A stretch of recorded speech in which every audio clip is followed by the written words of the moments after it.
It is really important to look at reproductive justice through the lens of what's happening with the prison industrial complex or mass incarceration.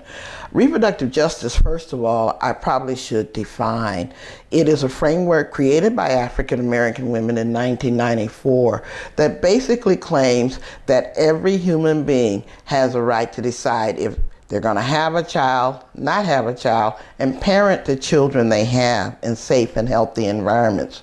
And reproductive justice has given rise to another movement called birth justice, which really is about the right to birth under the conditions under which you want to give birth and to parent your children.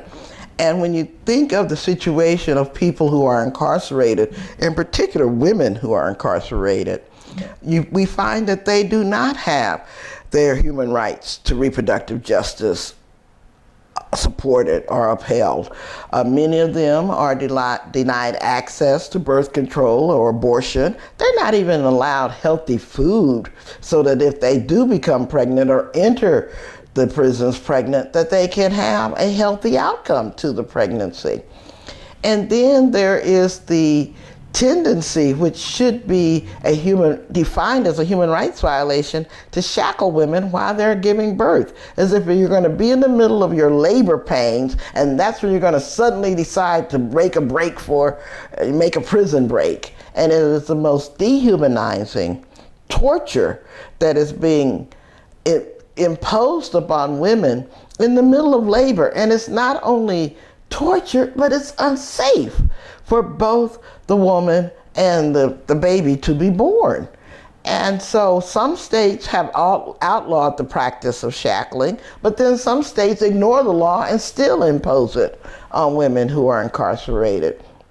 But another source of human rights violations, or what we call reproductive oppression, is to interfere with women's visitation rights with their children, to not be allowed to nurse their children, not be allowed to have their children visit them. Or actually, we're seeing prisons weaponize visitation rights by holding women's hostage to, behavior hostage. Well, if you don't do this, we won't allow you to see your kids, or we won't allow you to nurse your child.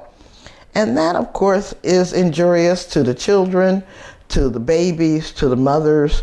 And so looking at mass incarceration through a reproductive justice lens allows us to lift up all the ways that not only are women's human rights being violated, but it also allows us to intersect the fact that many of the women, a good majority of the women who are incarcerated, are being incarcerated during their most fertile years. And so you have a disproportionate impact